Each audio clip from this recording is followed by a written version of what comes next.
right, Dana, we're doing a mic check. How's your mic? How's your mic?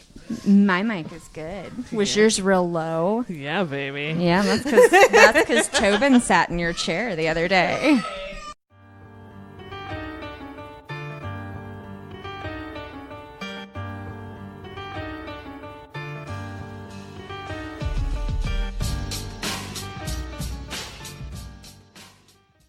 Welcome to Crime Crazy, the weekly true crime podcast with Erin Klein, And Diana Seacon, where we prove that we know nothing about our legal system. but we're still crazy for a good true crime story.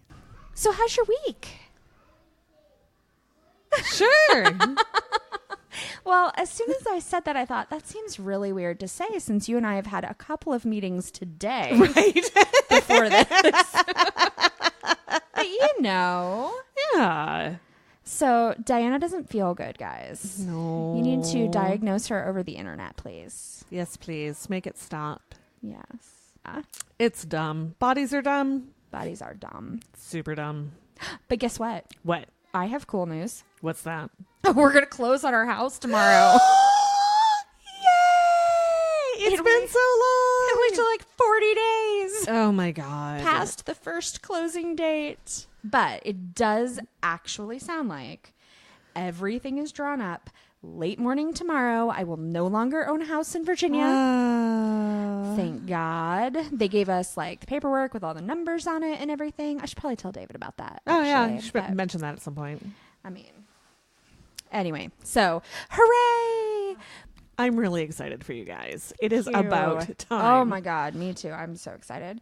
I'm also really excited because next time we record, I think we'll have an official podcasting corner, like kind of an official podcasting room, but certainly like real furniture and not these super uncomfortable camp chairs. I've had worse. Well, it's true. Although the one that I went to sit in a little bit ago, I'm pretty sure the cat peed on. Yeah. So that's disgusting. So, Diana, when you were researching this week, or at any point, did you learn anything?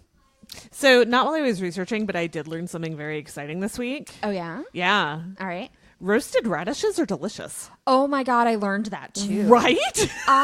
That was insane, too, because it tasted nothing like a radish. No, it was so good. So good. It was, like, sweet, and yeah. it wasn't at all bitey. Like, I No. think of radishes as being a little spicy, and it didn't have any of that. No, it was lovely. It had never, I love radishes. Like, I like Yeah. the spicy.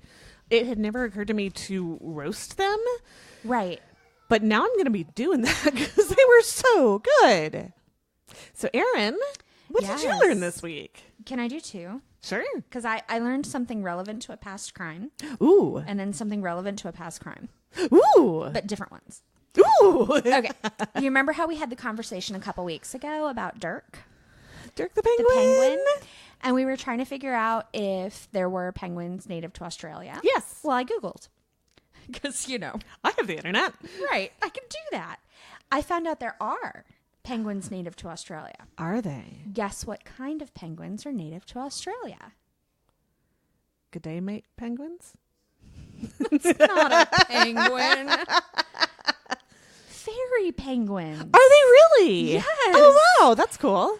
But this makes me feel like Dirk was actually pretty lucky that the people that saw him in the canal or whatever called or tried to find out if there was a missing penguin, because it's possible he was a wild penguin. I mean, my guess is that there weren't like flocks of wild penguins in the canal, but at the same time, like he could have just been.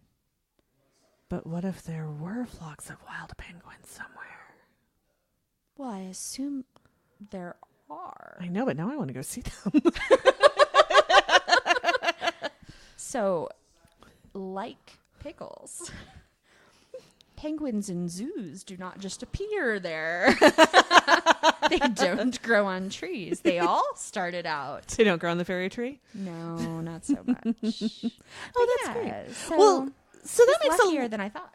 Well, and that makes a little bit more sense because I got to thinking about it later. If he were a cold weather penguin, He may have been sick. right? Yeah, Yeah. and it specifically said he returned back to SeaWorld exhausted but fine. Like Right. he was just all tuckered out from his big adventures. Right. Well, and so if there are fairy penguins native to Australia, and then he was in the wild of Australia, he also might be, I mean, depending on, I don't know, lots of things, lucky that his natural predator, who I'm sure is also native to Australia, didn't get him. Well, they thought that he had maybe been Chased by a natural predator. Right. No, he really lucked out. Oh, yeah, no, definitely did. Oh, that's adorable. So the other thing I learned is about the Colonial Parkway murders.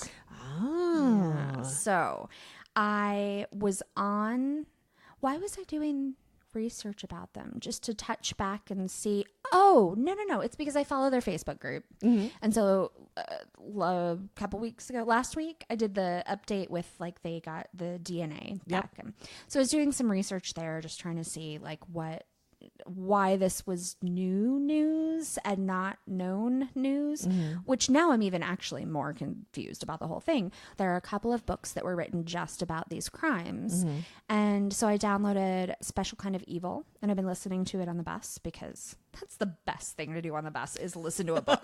Totally. Right. Although maybe not so much a book about people who kill people on the road. Like, that's a little creepy, but Then you're just looking at everybody on the bus like, is that why you're here? Well, yes. And with my recent bus experiences, yeah, that's probably why they're there. But anyway, so I'm listening to this book. It's really great. But I think I've said before, like the reason that all of this is really interesting to me is because that was like basically where I lived. Yep.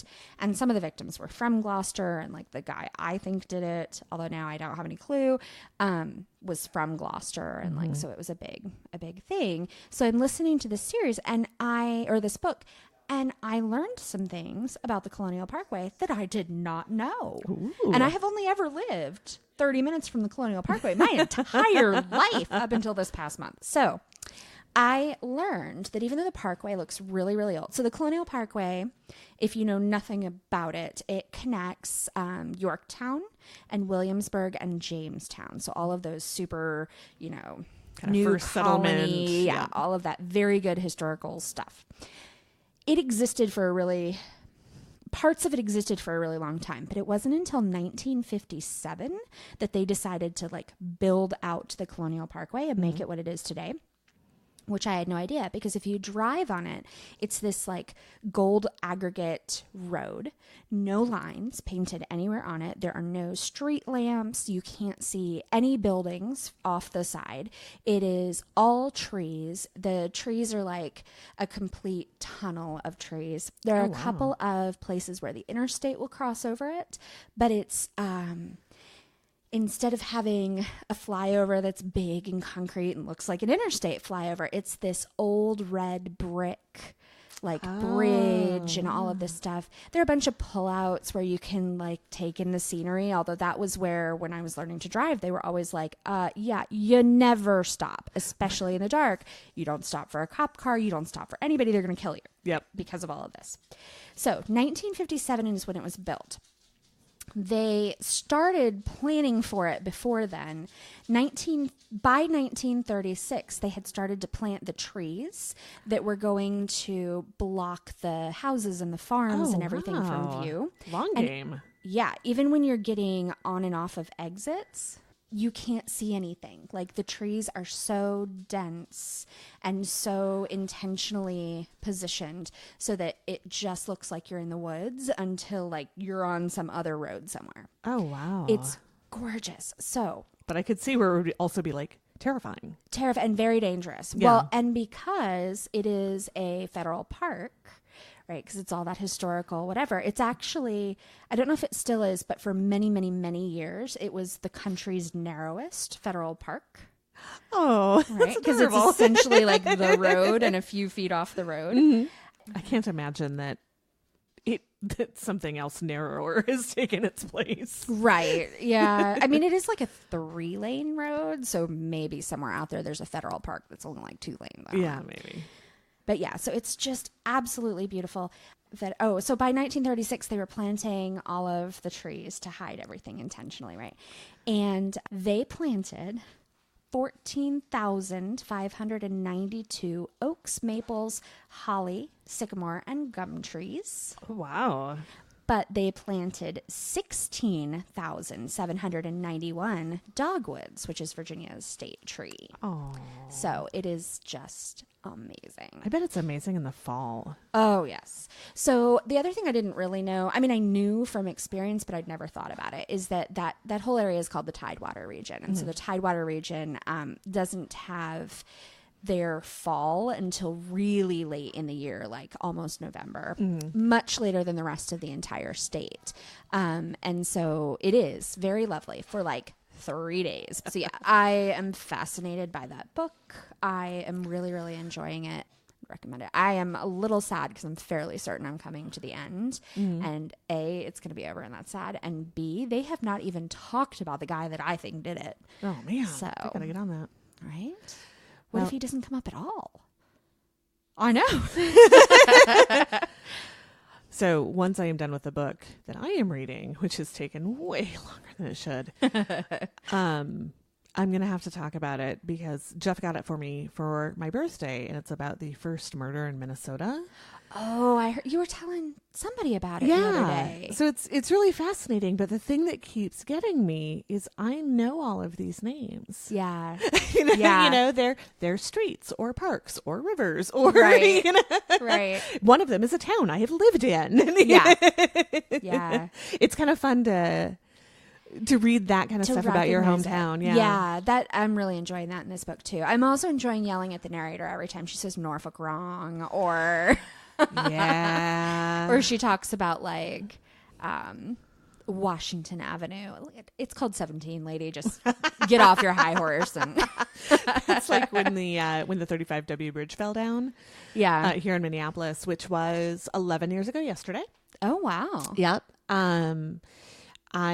We lived right by there, and we heard it go down, and then Jeff had to go to work, and I stayed up all night listening to the BBC, like reporting from my Right. neighborhood, and they kept referring to it as the 35 West Bridge, and we're like, no. It's 35W going north. Like that's all sorts of wrong. There's no 35 West. Does the W, does it at one point mean west, or is it just it's just the letter? So kind of. No. So there's 235s in the metro. So 35 is an interstate. It comes up Right. from Dallas or something. Texas. Wow. Yeah, no, it goes all the way.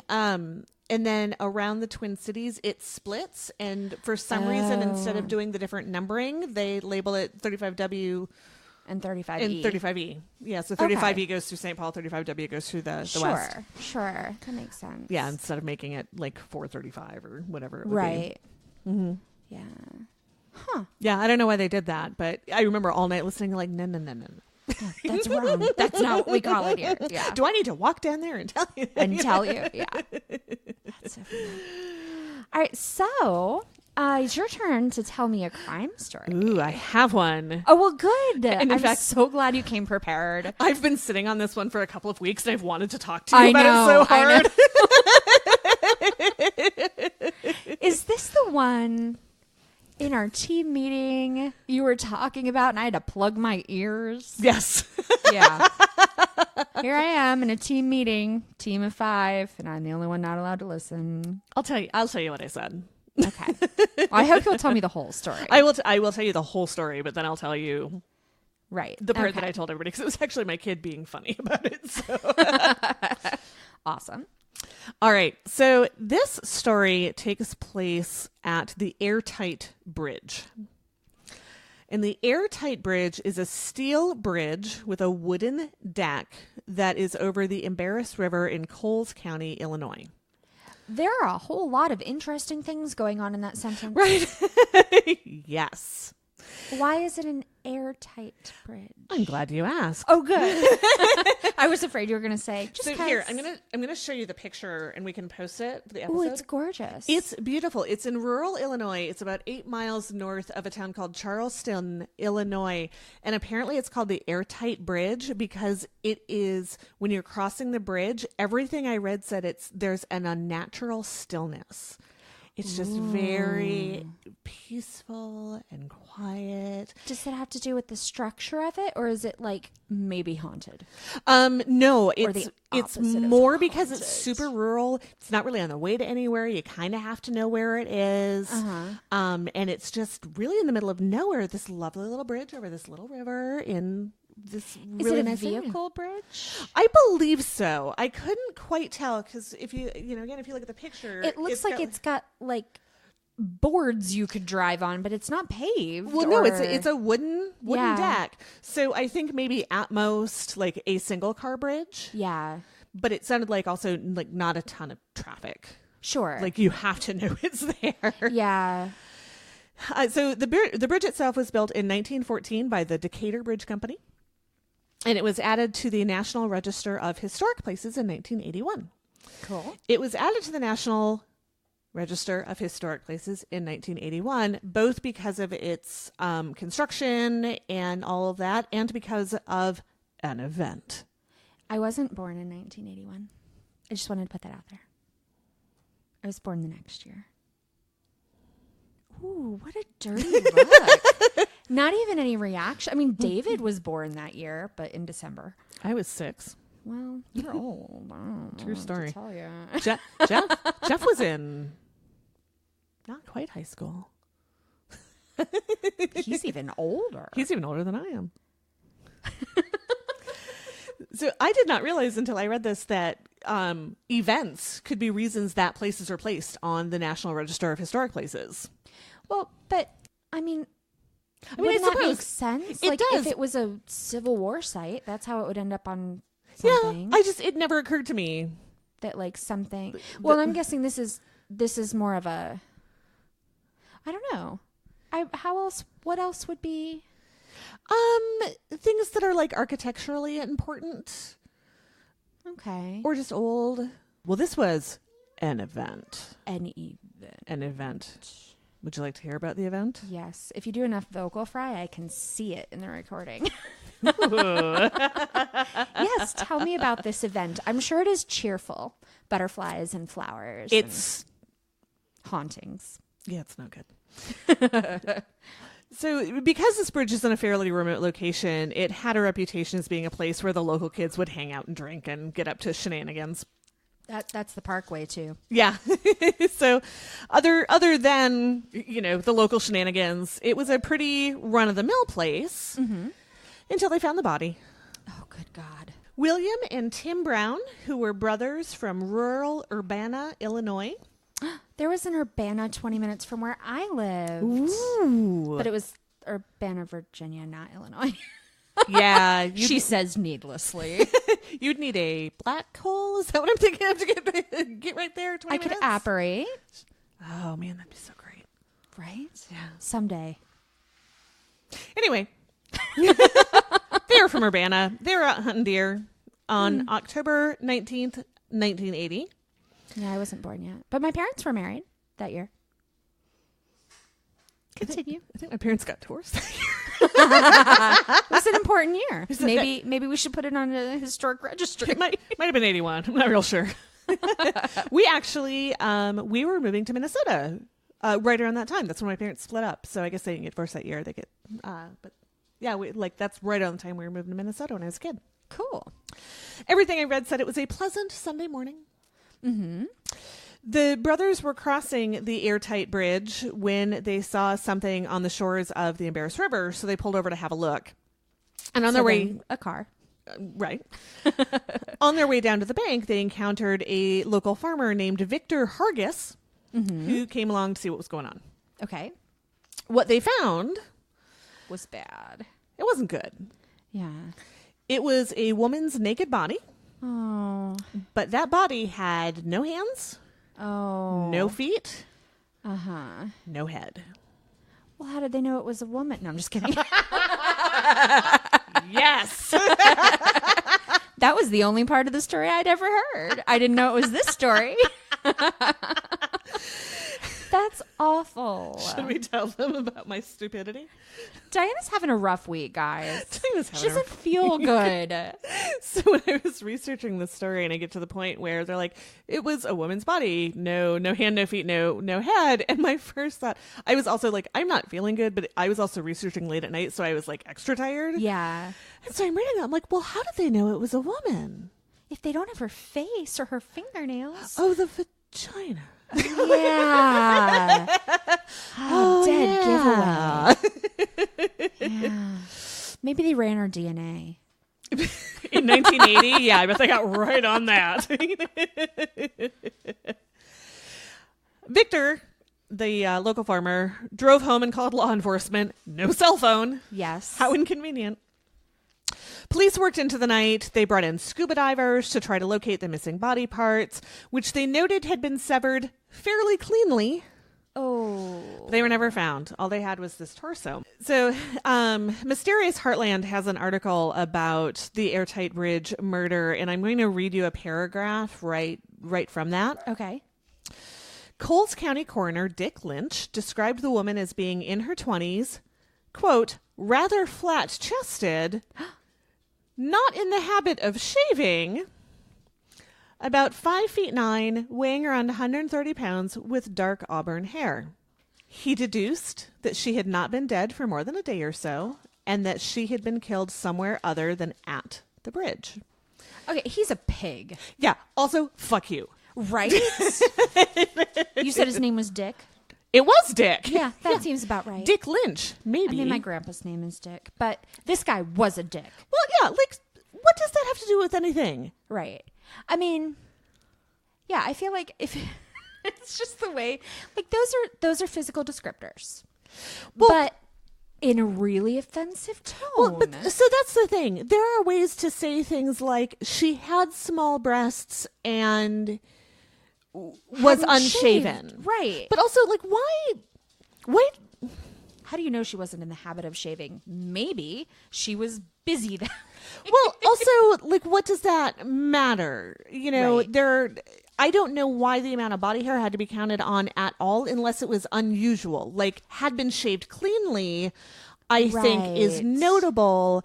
Does not shave, not particularly notable. Maybe if you're trying to identify somebody and it's not a norm for that age and era, like, I suppose 20-somethings tend to shave in my town, so right. But does also, anyone know a hairy one? but also unshaven. Like, I don't want to get too gross here, but like unshaven where? Right. Not her legs. Not her legs. Maybe armpits. Armpits. Like, I don't know how much was there, but No, that's probably not what he was thinking of. no. But also, Yeah. Right? None of your business. right. Healthier that way. Right. Just saying. Yeah. Razor burns thing. Right? Well, and yeah, just general, like, Ugh. what a dick. Right. Also, Diana, the way they knew that she was a girl, she didn't have a dick. Was that it? That was it. Because apparently it wasn't the boobs. Well, it wasn't, because remember, she's flat. Flat chested. Yeah. How about the fact that, like, she seems to be a really healthy weight, kind of thin, and Yeah, 5'9", 130. That's not kind of thin. That's really thin. really thin. Like, that's more notable than Right. her boobs weren't very big. Well, no, because she didn't have any body fat. And Well, right, but I'm 5'8". yeah, I have been 130 pounds. I looked like I needed somebody to feed me sandwiches. Yeah. Like, that was way too skinny. Although Yeah. I'm also built broad. Like, I'm built like an Irish farm life. Maybe she was a much more slender build than I am. yeah, but I think still, like, That's very slim. 35 sounds more like a good weight for somebody who's about my height. Right. And I am not 5'8". Good 6 inches shorter than that. Aww.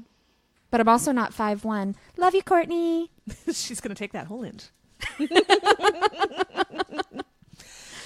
Her remains were shipped over to Springfield to be examined by pathologist Dr. Grant Johnson at Memorial Medical Center. What is it with all these phallic names? I used to be a Johnson. No? But she didn't have one, so if they cut off your head, they'd know how to... I'm sorry. I'm never going to let that go. Man, even when I'm dumb, I'm a fun time. So Dr. Johnson wasn't really able to uncover anything conclusive, but he did find a few things that he thought might help figure out who this person was. Okay. Number one. Now, again, remember, this is 1980. Right. So... I don't remember that, but yeah. Well, but like DNA, not a thing. Like, right.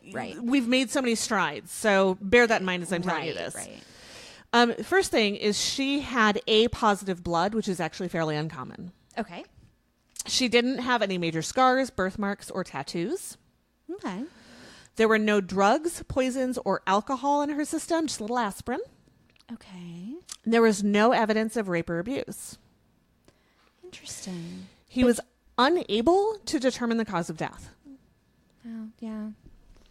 Because he's missing half of her body. Right. Yeah, a lot of those parts are just gone. The blood type ended up being important because it could be used to match against missing persons reports and then cut down the amount of people that this could potentially be. But other than that, they went through all the missing persons reports. They did what they could, but it went cold really quickly. Call your people. Call your people. And 4 days after the body was found, the sheriff's department suspended the search for clues in and around the river. They just didn't find anything. Oh, that's so sad. But a year after she was found, she was buried in Charleston's Mound Cemetery in a grave marked Jane Doe. And that seemed like it was it. Yeah. Yeah, because at that point, like... no identifying features. Nobody saw anything. No one's missing. Nobody's missing. No clues. Yeah, just nothing. Mm-hmm. Nothing. But 12 years later... Wow. In 1992... I was born then. I was 10. That was my senior year in high school. It was my senior year in elementary school. Aww. In 1992, local police announced the identity of Jane Doe. Okay. Her name was Diana Marie Reardon Small. Oh. Noted in most articles as Diane, making her definitely not like me because I hate being called Diane. Don't do it. She was 26 at the time of her death. She left behind a husband and a 2-year-old daughter, Vanessa. Oh. How come she hadn't been reported missing? Did you read my notes? No, I just have good questions. I've been doing this for over a year. So, yes, you have. So they had gone back and they had looked at all the missing persons reports. They were able to cut out a large number of them because of the uncommon blood type, which was handy. Sure. But the real reason that she had never shown up in that search of the missing persons reports was because she was never reported missing. Okay. So I feel like even if your husband doesn't care enough to report you missing, like at some point, you said her daughter was 2? 2. Yeah, no, he's going to go to the police. Because he is a 2-year-old. Yeah, nobody wants to be a 2-year-old. So her husband, Thomas Small, said that she'd left home before, figured that she'd run off with another guy. And that was cool. Sure. He did call police shortly after the body was found, back in 1980, to tell them that his wife had left on October 15th and had not returned, but that she'd done it before and didn't feel like it was worth filing a formal missing persons report. But just wanted to kind of let him know? Yeah. So, apparently there was something, I don't remember what it was called, but it was like more of an informational report, but it wasn't a formal missing persons report, and they didn't much look for her because he said, like, she probably ran off with another guy. Whatevs. But still, I feel like they should have checked against that list too. There's more. So what about the rest of her family? Yeah, what about the rest of her family? Well, her mom and sister had joined a small Christian sect. Cult. And they had become disconnected from Diane and her husband. But after about 10 years in this small Christian sect, cult, Diane's sister, Virginia, who was called Ginger, left the church and decided to get in touch with the rest of her family. When she learned of her sister's disappearance, she filed the missing persons report after Diane had been gone for more than a decade. Her information was added to the National Missing Persons List, and it wasn't too long before her information was matched.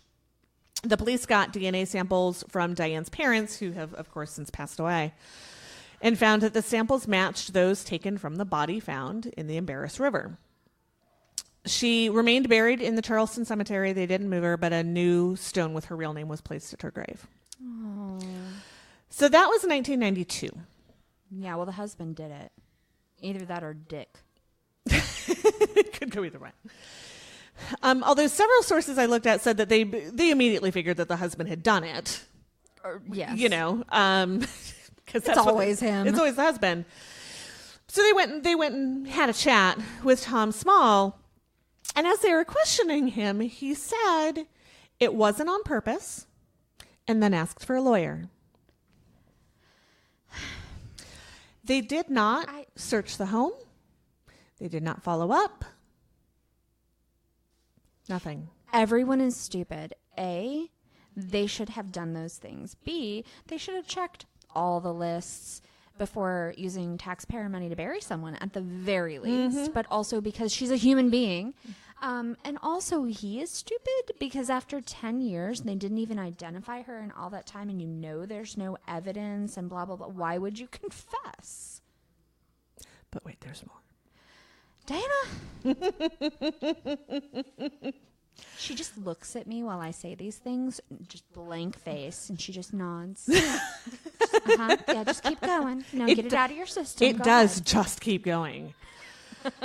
So that was 1992. Yeah. In 2012, holy crap. which even my poor math skills tell me is 20 years later. Right. Over 30 years since they found her. Over 30 years since they found her. Sheriff Darrell Cox decided to reopen this cold case. Now, he was bored. Well, actually, no. I mean, maybe. Also, third investigator with a phallic name. Yeah, I didn't even notice that till you brought it up. I have the sense of humor of a 12-year-old boy. It's bad. Me too. So Sheriff Cox, fun fact, was the patrol officer on duty that arrived on the scene first back in 1980. So he had always remembered this case. It always kind of bothered him. Yeah. He became sheriff and was looking at a lot of their kind of cold or unsolved cases and wanted to clean them up. So he started assigning them out. Wow, he had been working for over 30 years before he became a sheriff. Mm-hmm.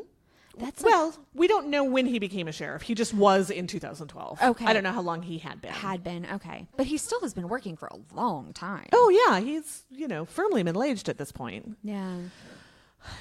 Illinois State Police agreed to do a crime scene investigation of the house that Tom and Diane had lived in 1980. He had since moved away, of course.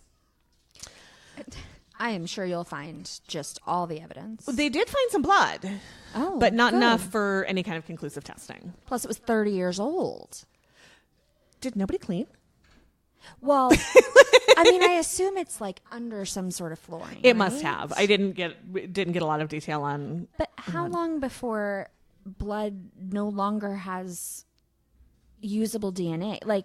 Or can it be apparently 30 years, because it was not enough for conclusive. Maybe it wasn't in good enough shape. Right. So it was in 2012. In late 2017, Coles County Sheriff's Office Lieutenant Christina Stephen finally got permission to go interview Tom Small. Oh my God. Along with Lieutenant Tyler Helene. Oh, I thought you were going to say penis. No. I just assumed. No, I just don't know two with the vowels in there. Okay. So along with this Lieutenant Tyler Helene, she interviewed Tom Small, and they had a conversation. He bonded with this lieutenant. They were both military men. They had some common interests, so it was really smart of her to bring this guy. So they talked to him for a while, kind of warmed him up and whatnot. Yeah. And then they said, you know what, we're going to come back tomorrow. We'll talk a little bit more. That day, Christina Stephen, said that she brought up things that Diane's sister Ginger had told her, like about the odor in Tom's car which he'd owned at the time of Diane's death, but how he'd sold it after her body had been identified. Eventually, Tom Small was asked to take a computer voice stress test, which he failed miserably. He'd already confessed to police officers. Right. So again, I'm quoting from the, I think it's from Mysterious Heartland. During the questioning that followed, Stephen said that they told Small that they knew he was a good guy and it had to be eating him alive. Helene noted Small's sparsely finished apartment and other signs of self-neglect. You could tell that he hadn't put it in his past, Helene said. He finally gave it up. That sounds almost heartwarming, and yet he murdered his wife. Yeah. Tom Small said that there had been problems in their marriage. Well, yes. He said that Diane had cheated on him and he had taken her back. But then she started acting weird and at one point started swinging at him. Oh. He said that he got a coal poker from an old furnace in the house and he kept it with him in case she tried to hit him again. When she did, he swung back and hit her on the head. He said that he might have hit her more than once. He said that he almost called for help, but was worried about how his 2-year-old daughter would react, so the lies started.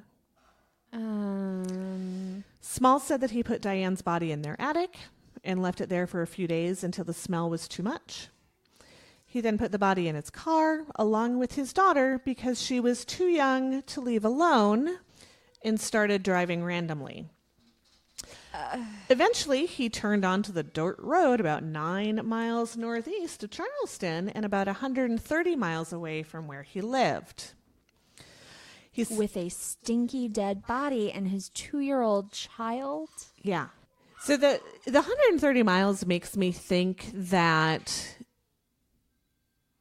even though he had filed that, you know, whatever, not missing persons report, the interest or whatever it was, maybe they didn't look that far. 130 miles it was a long distance in 1980.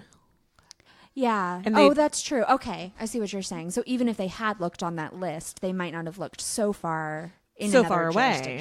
Right.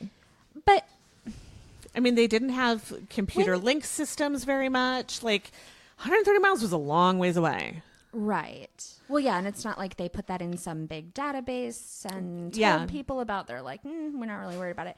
But do we know when in this timeline he called and made that report? After her body was found. Okay. So, okay. Because it wasn't before he got rid of her is what I was trying to establish. It was after he got rid of her, after the body was found. Okay. And I'm not real sure whether he knew the body had found. I think he had. Okay. And I don't know if he was just trying to cover his ass or what the intention there was. Right. So I mean, I would have said that it's like to claim life insurance or something by having her declared dead, except that they weren't able to identify her and he didn't. It doesn't sound like he ever tried to declare her dead or anything. Right. She just ran off. Right. He said he tried to find a place where nobody was at, and then he dismembered her body along the bank of the river. While his 2-year-old sat in the stinky car by herself. Probably. With what? Well, I mean, it's 1980s, so probably not like a car seat or anything. No, I meant with... Oh!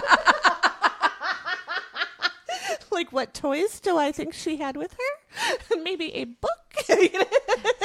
She can't read. She's 2, Diana. That doesn't mean that she doesn't sit there and just turn the pages like she's reading. True. I was thinking more like, what did he cut his wife up with? With an axe. Like, really? Or are you just... That's what I was trying to establish, as if it was... With an axe. With an axe. He said he tried to find a place where nobody was at and then dismembered her body along the bank of the river. To continue to make it hard to identify her, he took her head, hands, and feet back to the house. Oh. Burned them, and later threw them into the Vermilion River. He said that the axe he used went into a park lake, and the fireplace poker went into a quarry in... Kankakee? Okay. Yeah, I don't know what to do with that. That's pretty sophisticated sounding. Like he thought through this. Yeah. And neither tool nor the remaining body parts have ever been found. No trace. No trace. Wow. According to the officers who interviewed him, the only time that Tom Small showed emotion is when he talked about his daughter. His concern about her feelings even led him to bring her to Diane's grave in Charleston, but said that he didn't want his daughter to know who killed her mother until he was dead. His only thought about confession was to write a letter and keep it in a safe deposit box. Officers also asked if he was worried after Diane's body was identified in 1992. He said that, in the back of my mind, I was worried all the time. After the interviews, local police were notified and they arrested Small. In November of 2017, Thomas Small pleaded guilty to the 1980 murder of his wife and was sentenced under the 1980 statute. He was sentenced to 30 years in prison with credit for time served between the arrest and the conviction. As he is currently in his early 70s, hopefully that fucker will never see the outside again. Yeah. I mean, I guess there's something to be said for the fact that he, even though he's obviously a monster, right? He was able to cut up the woman with whom he had a child, put her in the car with the child, drive her, like all of that kinds of, but he's not like a serial killer with no human emotion. Well, right. Like he may have even been I wonder how his daughter is. Like, I wonder if she's a normal human being and he was a good parent. It seems like it because she's given a couple of interviews and he. God, can you imagine? No. And she has said, like, he was a great dad. I'm glad he's my dad. I had an okay upbringing, but now I know that he murdered my mom. Right. Like, I grew up without a mother. What do you even do with that? Well, and what really prompted it? Like, was she really going nuts? Was just a case of an abusive guy saying she started it? Right. And there's no way to ever know. You only have his side of it. Well, right. And he, I wasn't able to get, physical measurements on him. And now he's an old guy who looks like he's an old guy. Yeah. But she was 5'9", which is tall. That's taller than I am, but very slender. Very tiny, yeah. And young. She was 26. Yeah. How much of a threat was she? Right. She didn't have a pink taser, so Right. What caused her, if she did become aggressive, what caused her to become aggressive? Right. What caused him to react in such a violent manner? Right. What caused him to, it was kind of the perfect crime. Yes. She had no one looking for her. No. And he knew that, I'm sure. He knew that the mom and the sister had pieced out for the cult. Yeah. It was very convenient. All of those things were very convenient for him. And, I was thinking about this too. I was thinking about, what about her job? It was 1980 and she had a 2-year-old. She probably didn't. She probably didn't have a job. Yeah. And even if she did, it probably wasn't something that, especially if she had left before, they probably wouldn't have thought twice if he was so, yeah, you've called the house. She's not here. Yeah. She's gone. I did talk to the police. We're not worried. Yeah. She probably ran off with another guy. Right. Maybe yes, maybe she had cheated on him. There are just so many things we don't know, but he did a good job. He really did. He really did. That was really, impressive. Mm-hmm. It does make me vindictively happy that he apparently suffered with it for the rest of his life. Very much. So that's something. I can't imagine having murdered my husband, taking my kid to his grave. Yeah. Yeah, that's... I feel like that's a job for the grandparents, maybe. Yeah. Well, Well, so he would be sort of sympathetic, I would imagine, as an old man. Oh, he looks much older than his years. There was actually a lot of documentation about the interviews and everything that the two officers had with him. And they said, like, he was in this sad-ass little apartment. Yeah. There wasn't much furniture. He wasn't eating right. He wasn't taking any kind of care of himself. Yeah. And it's not, I know a lot of times with men in their early 70s who have lost their wives recently, like, that's a thing because they don't know how to take care of themselves. Right. But he'd been single for... Yeah, his whole life. a long time. And he didn't remarry. He didn't Not that I bring could another tell. woman in to take care of his baby at all. It doesn't sound like. But it just and very little family support. Yeah. Just the thought of him taking her to the grave almost feels like celebrating or revisiting or like... Apparently she asked. She wanted to see where She her mom wanted to was. Well, okay. I hope it hurt him. I hope it hurt him because that means there's something in there. Yeah. Okay, so your crime is very interesting in that it is the opposite of my crime. So yours is adorable and nothing happens? Oh, no, not that way. Oh, No. okay. No. I named it Giving Pity's a Bad Name. I named mine Under the Bridge, and I've been singing Red Hot Chili Peppers all week. Oh, you forgot to tell me about what Liam said. Oh, so he came in while I was researching, and he asked what I was doing, and I said I was researching my story. Right. And he said, well, what's it about? And I said, well, it's a guy murdered his wife, chopped her up, threw her in the river. And he thinks about that for a minute and says, well, that's not polite. No, it's not. Mm-mm. Don't do that. Yet, it is more polite. My crime, in so many ways, is so similar to yours. I'm really excited about this. Yay. Do tell. Okay, so my crime actually takes place in Majorca. I don't really know where that is. I know it's where Aunt Marge went in Harry Potter. Yes. And it's like a vacation-y place. Mm-hmm. It's a beach. I think it might be Spain.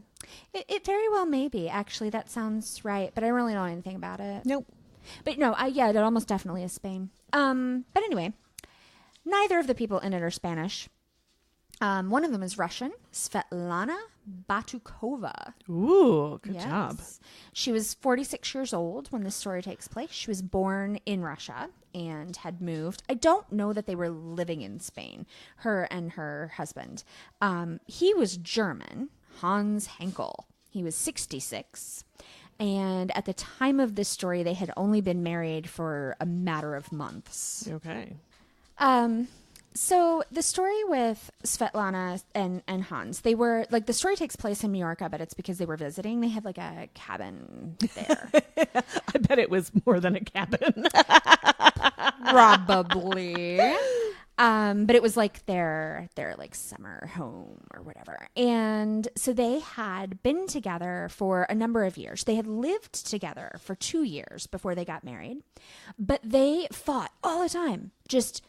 And the police would get called. The neighbors would call the police. They would call the police. The local police had been out to their house a number of times, and yet they still got married. As you do? Yeah. She apparently was the abusive one. Like, she was very violent toward him, and verbally abusive, but also physically abusive. And he was, I don't know if he was scared for his life, but he was somewhat afraid of her. And yet, in January of 2016, they got married. Weird. So the one thing that it does seem like she cared about was she had at least two pets. I think she had exactly two pets. She had a Staffordshire Bull Terrier, which is essentially a pit bull. Okay. Might even be the same thing. Not entirely clear on that. And then she apparently had a cat as well. But, like, the Pitty was her baby. Okay. And her Facebook, which, because this was 2016, so you can go through and look, and I don't know if it is still up, but all the photos are up from it, and it's just her and this dog. Just all the time, her and this dog. Not the husband, not any No, friends. not the husband. No. Apparently there were some pictures of her and the cat, which is how I know she had a cat, but, no, mostly the dog. Alrighty. And so trouble started well before they got married, right? Because they had been fighting forever. Also, they were both drug addicts. Sweet. Yes. Her drug of choice was cocaine.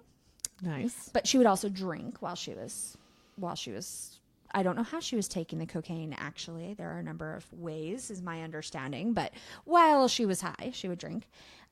She also, somewhere between January when she got married and April when the story takes place, at some point she'd been in a bar and met a man and offered him $57,000-ish. Like, it was, obviously it was in euros, and so it was but it was about $57,000 to kill her husband. He didn't take her up on it, but a number of people heard it and told police about it. Bad job, lady. Right? Well, and it didn't sound like it was a joke. It sounded like it was legitimately she was trying to take a hit out on her husband, but not in any kind of secretive way. Is this like how I didn't know how to get drugs in college? You just kind of announced, like, I'd like some pot. Right. Right. I'm not cool enough to figure this out for myself.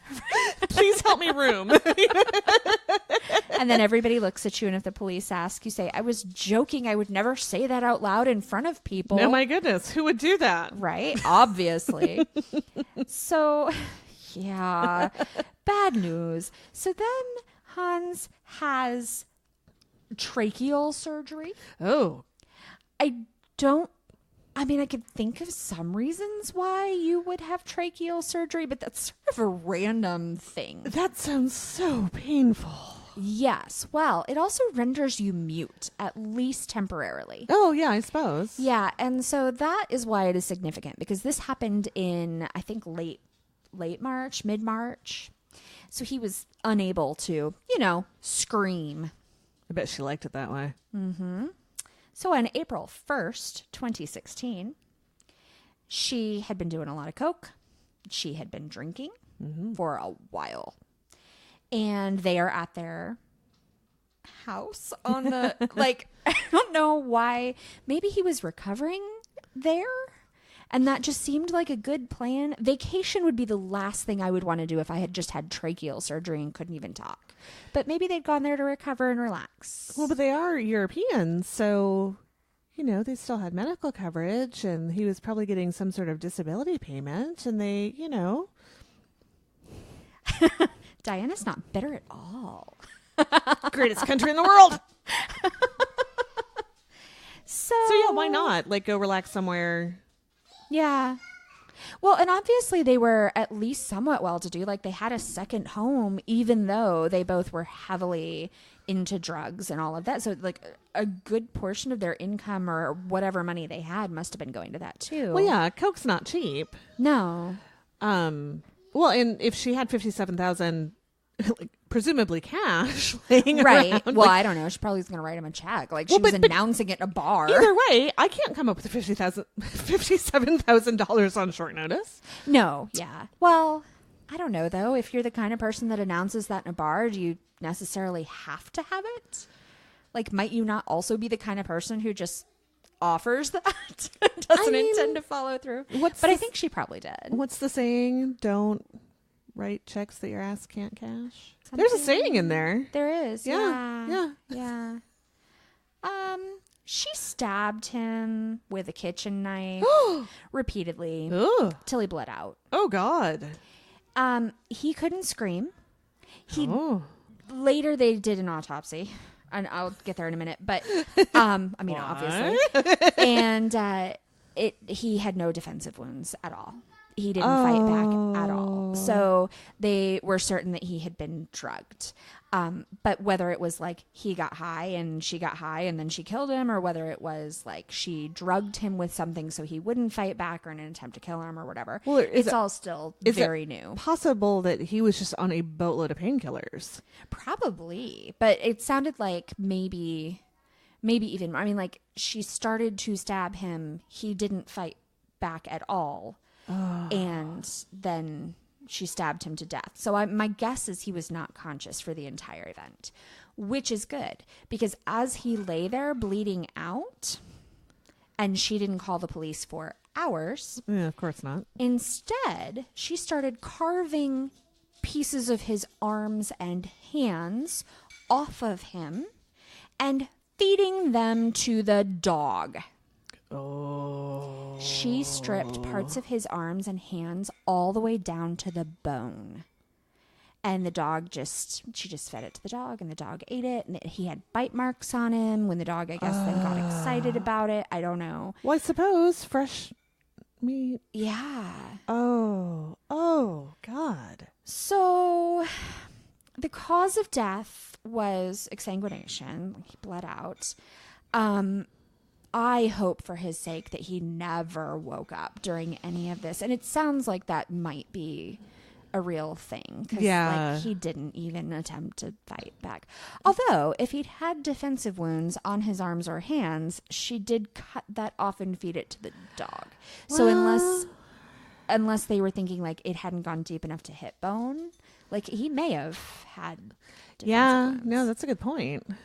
So anyway, she finally called the police. Mm-hmm. Police came and took her away.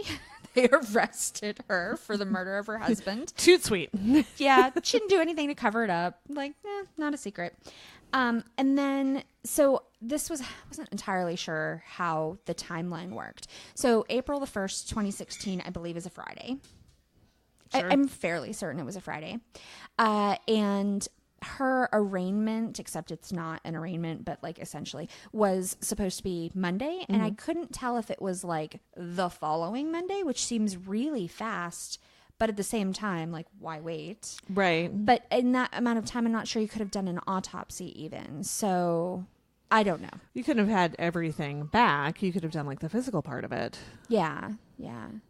So anyway, it may have been a matter of weeks, but either way, she was in jail this whole time. At one point, she apparently had a psychotic break. A psychotic episode. I don't think there's any such thing as a psychotic break anymore. Maybe another one? Yes. Well, so, and they said it was probably caused by the alcohol and the drugs. Or the lack thereof. I'm also thinking she was fucking insane to begin with. Well, right. But then you like involuntarily detox. Yes. Yeah. Rough.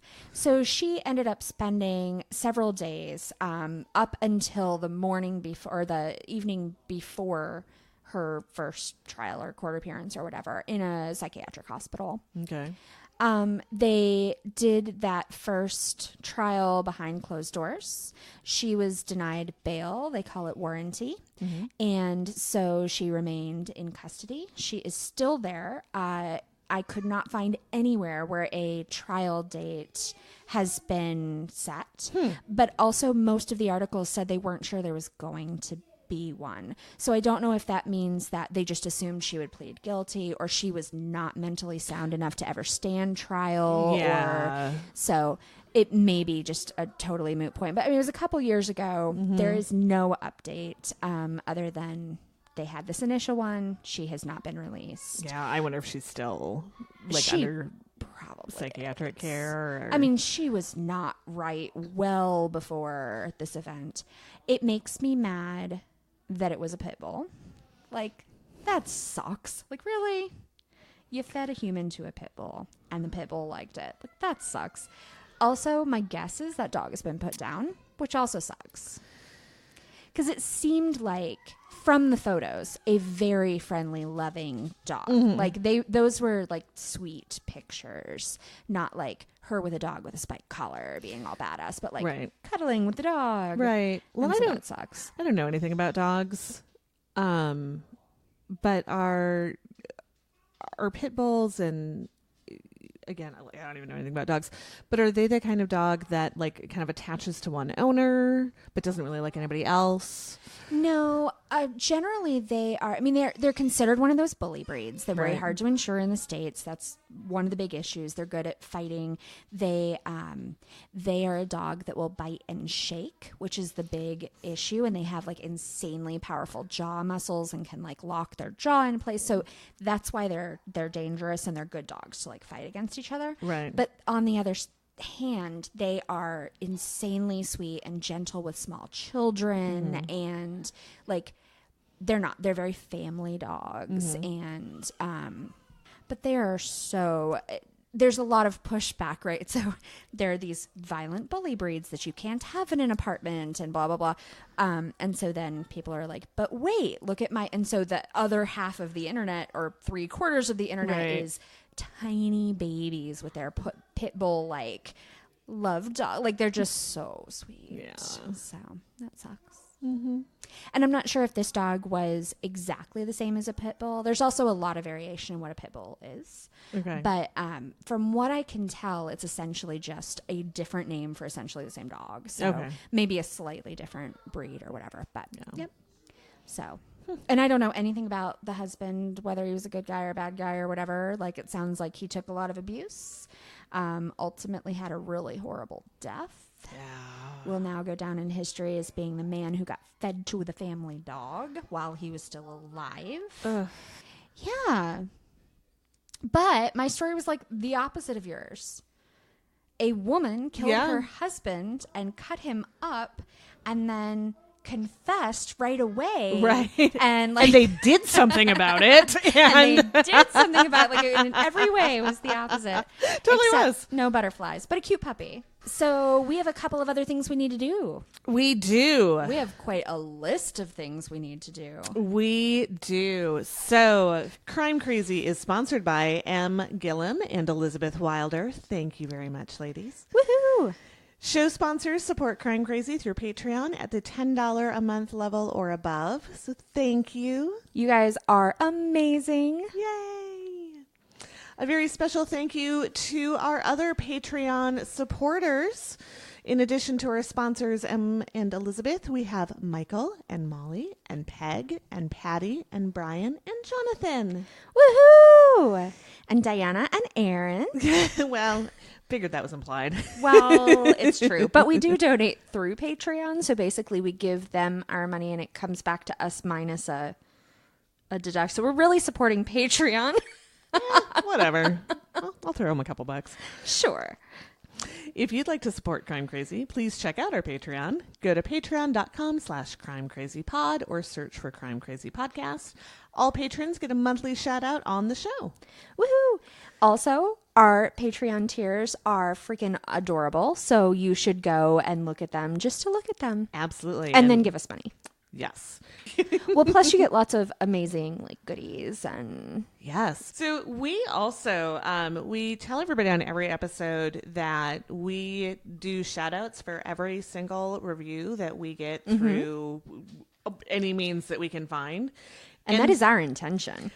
That is our intention, and it turned out that we were filthy liars and didn't know it. Yeah. We actually thought we had very few reviews, and turns out. Yeah, we signed up with I don't know if aggregator is the right word, but so. If you don't know, iTunes has something like 47 different regional stores, and you can only access the one in the region you're in. So I can see reviews from here in the States, although I wasn't seeing all of them.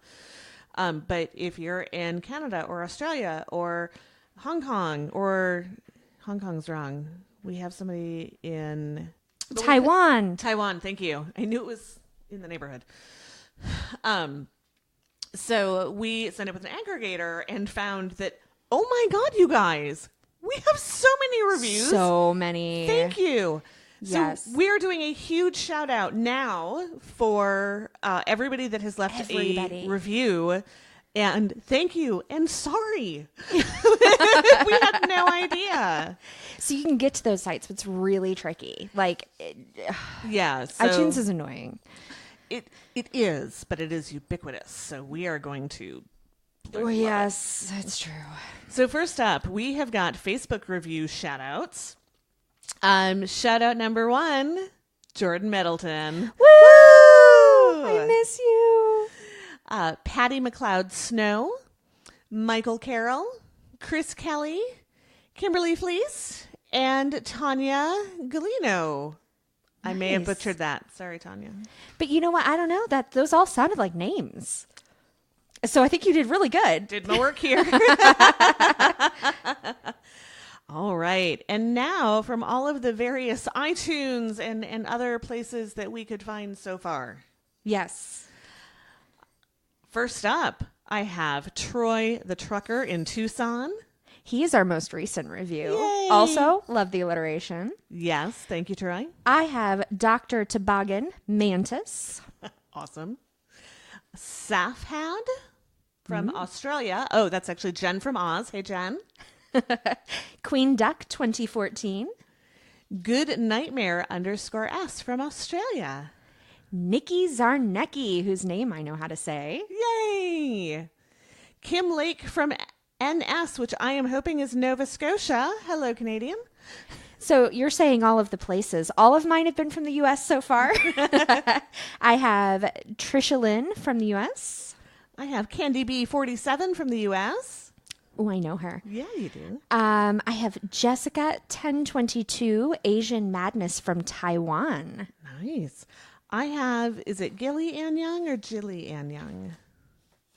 Oh, no, I don't know. I have Gilly Ann Young. I have Jilly Ann Young. Both of them. From United Kingdom of Great Britain and Northern Ireland. I have our good friend over at Forgotten News Podcast, also in the U.S. Hello. Tiger Blood Kitten 1 from the U.S. Mike Inkberg. All run together. Also from the U.S. I don't know how to say this. I'm sort of having that issue too. I wish I'd read through these ahead of time.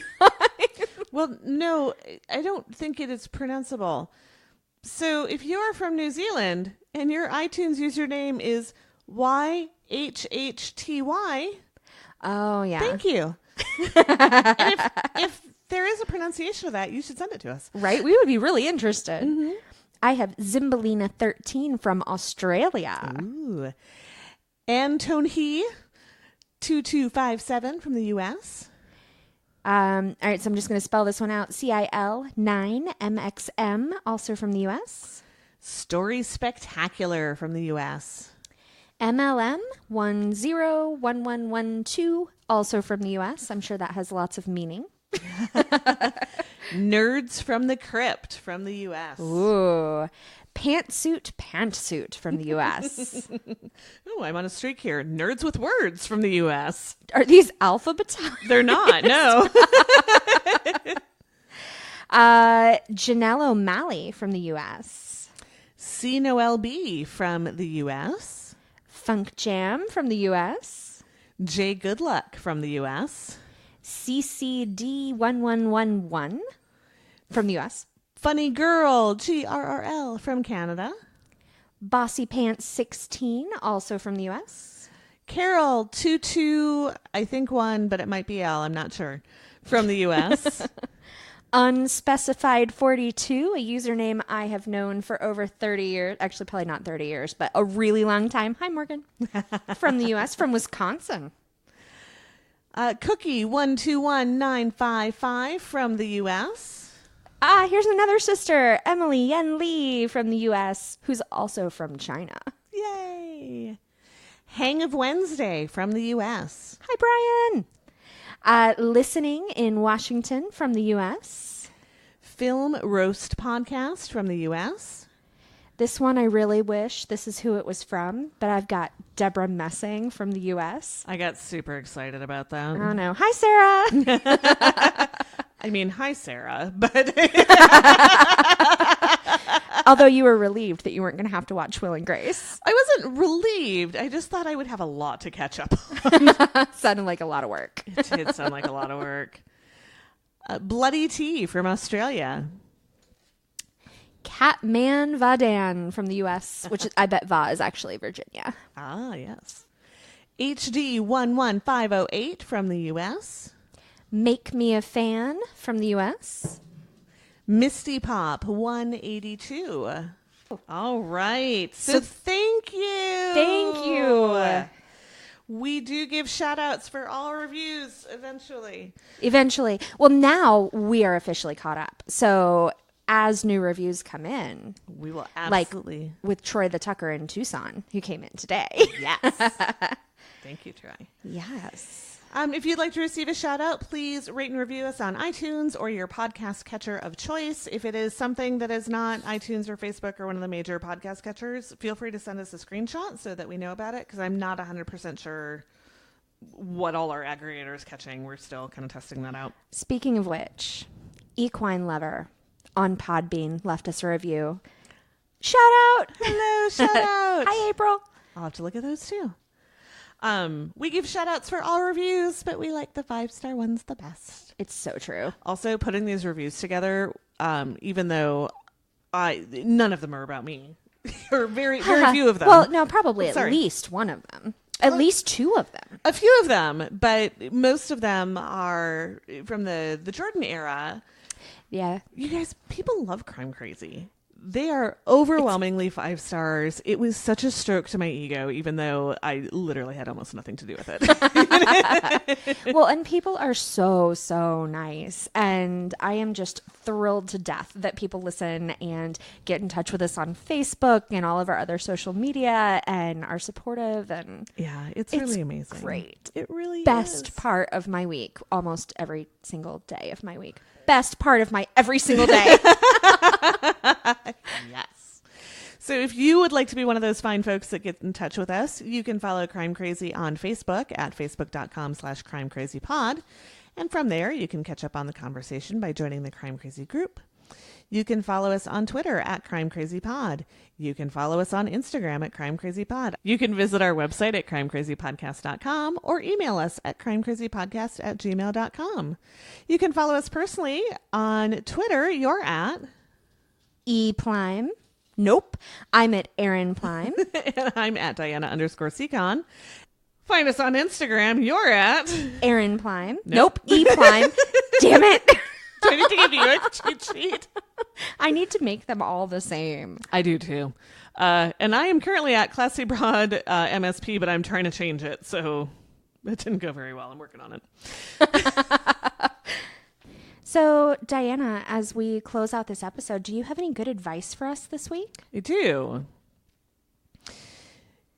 If 12 years ago your wife has gone missing, yeah, and the police come to ask you questions about it, yeah, shut up.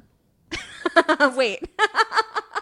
This sounds like last week's advice where you told everybody not to get caught. Well, if you've already done the crime, maybe a lawyer. Also, if you're the cop who hears the words, "it was an accident," and then asks for a lawyer, follow up on that. Yes. Please. Yeah, don't just let that go. No. No, I mean... Well, and I think along with that, how about call your people? Call your people. All of the people. And don't end up on next week's episode.